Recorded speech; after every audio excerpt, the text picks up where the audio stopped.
بالله من الشيطان الرجيم. بسم الله الرحمن الرحيم. أقم الصلاة لدلوك الشمس إلى غسق الليل وقرآن الفجر إن قرآن الفجر كان مشهودا. سورة بني إسرائيل هغه شروع شو. سورة بني إسرائيل سلور حصے و هغه کې اولنۍ حصہ د 55 آیت پوری وا او په هغه کې ذکر د توحید نه انکار چې کوم خلق د توحید نه انکار کوي الله به په دنیا کې عذابونه را لېږي. دویمه حصہ بیا دا یو کم شپیتن والا تر 75 آیت پوری وا په هغه کې د دې خبرې ذکرو چې تاسو د آیاتونو د الله پورې ټوکې مسخرې مه کوئ، تاسو په معجزاتو پورې دا ټوکې مه کوئ چې چا کړي الله په عذابونه په دنیا کې را لېږلي دي. بیا دریم باب هغه دا 76 نواله د سلام آیت پورې وو او په دې کې د دې خبرو تذکره ده چې کله تاسو حق پرس او رسولان د خپل کلو نه وباسئ، یعنی اخرنی پیغمبر جناب کریم صلی الله علیه وسلم، نو په تاسو باندې به عذابونه دا راځي. نو دغه مخکې آیت کې دغه ذکر کړو، مخکې ذکر کړلی و ان کادو لیستفزونک، نو دوی خو تا ته قسمه قسم چلونه جوړی، تا ته تکلیفونه درکوي، په تا باندې پتوی لګوي او تا ته د تکلیف دی، خو ته مه خفه کېږه. یا مخکې ربط دا دی د مخکې آیت سره چې دوی دا خبره کړې وه چې موږ اسلام راوړو خو موږ به پکې عشر نه ورکوو، زکات به نه ورکوو او په مونځ کې به رکوع سجده نه کوو.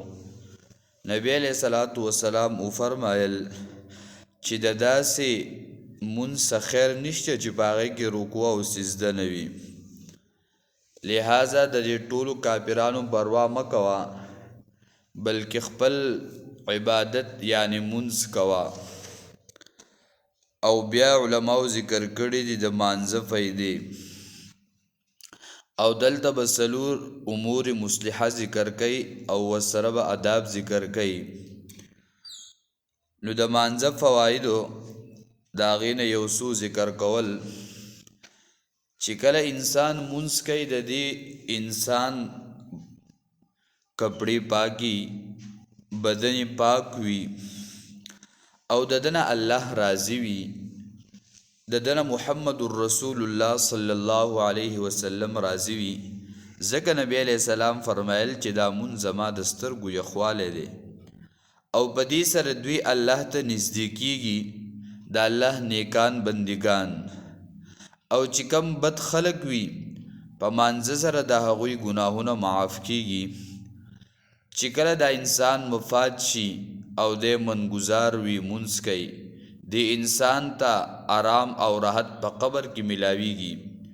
د منګزار انسان سره الله محبت کوي. دا ندی چې یو سړی سپین دی تور دی، بلکې غریب او مالدار دواړه په یو سب کې برابر دي. الله ته د دوی په توروالی، سپینوالی، مالداروالی، غریبوالی کې فرق نشته، بلکې الله د فرق په انسانانو کې په تقوا کې دی چې په چا کې پرهیزګاري او تقوا ډېره وي، دا الله ته ډېر نږدې وي، ډېر محبت کوي ورسره الله. او دغه شانتي ذکر کوي چې پابندي د وخت کول، څنګه چې 5 وخته سړی د مانځه پابندي کوي، نو د انسان دپاره پکار دی چې زه د خپل ټول ژوند دپاره د 24 غنټې زندګۍ دپاره د خپل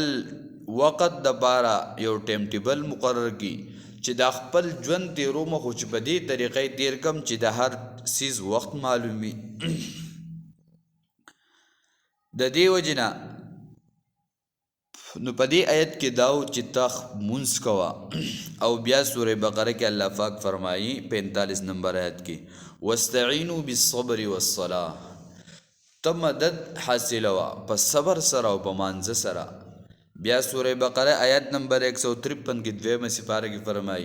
یا ایها الذین آمنوا استعینوا بالصبر والصلاة تب صبر حاصل کا پمانځه سرا او صبر حاصل کا مدد حاصل کا په صبر سرا دغه شانتی الله جل شانه سورہ حجر کی فرمائی چې منګ د پددا منګ ته د دې خبره علم دی چې په دې باندې ستا سینه تنګيږي 97-98 نمبر آیت کې الله پاک فرمایي ولقد نعلم انك يضيق صدرك بما يقولون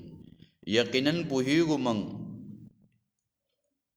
یقینا چې تنګيږي سینه ستا په هغه خبرو چې دوی وایي دوی خو تا ته تکلیف در رسي تا ته نازبه الفاظ استعمالي فسبح بحمد ربك نو تسبیح وایه سره د ستاینې د ربنا وکم من الساجدین او همیشه اوسه د سجدې کوونکو نه وعبد ربک حتی یأتیک الیقین بندگی کوه د رب خپل حتی تر دې چې راشي په تا باندې مرګ یقین معنی امام بخاری رحمه الله کړي د مرګ تی مراد دی یعنی ته عبادت خپل جاری او ساری ساته تر هغه پورې چې تعالی مرګ نه راغلی د مرګ پورې د الله عبادت کوه د الله د عبادت نه مغابي لګیږي هر وخت عبادت د الله کوه د دې وجنا ذکر کیږي نو دلته ذکر کوي اقیم الصلاة لدلوک الشمس کوي منځونه لدلوک الشمس د وخت د زوال د نمر الى غسق الليل تر شپې پورې وقرآن الفجر او مند سبا نو علما ذکر کوي چې په دې کې مراد څه دی او د دې نه څه مراد دی الله او تکلیف چې دی دا انسان نشي لر کولی دا به لرې کېږي د الله پاک په مدد سره چې د انسان د الله نه مدد غواړي د هارون الرشید بادشاه پلارو مهدي هغه ته څه خلک راغلل وی باران نه کېږي او بس طریقه جوړه کا هغه خپل وزیر ته وی وزیر ورته یو مثال ورکو یو سړی و هغه سره یو ګډوره او چرته تلو نو یې هغه وی چې یاره دا سیز د چاته حواله کوم زما سره اوس شته نه او بس حواله کېدوم څوک نشته وی چا ورته وی چې لاړ شي د ځنګل بادشاه زمری دی هغه ته حواله کا هغه به سادي چې کله واپس تراغلی ستا امانت به تاله درکوي هغه وی صحیح ده چې کله هغه لاړ واپس راغی د زمري چرته به خپل اوږه باندې دغه سیس کېنولی نو باز راغلی دی له پاس نه هغې چوت کړی دی د هغه د اوږو نه یې وړی دی چې کله یې وړی دی نو واپس سړی راغلی د پوسې کړی د زمري نه وی تا ته ما څه امانت درکړي وی زه خو د ځمکې بادشاه یم که تا ما ته د ځمکې څه شی حواله کړی چې درکم تا خو سیز راوړی له پاسه هغه له پاسه خلکو وړی دی بس د دې ذمواري خو زه نه اخلم چې کله بادشاه ته دا قصه وکړه وی داسې کار دی دا خلک وایي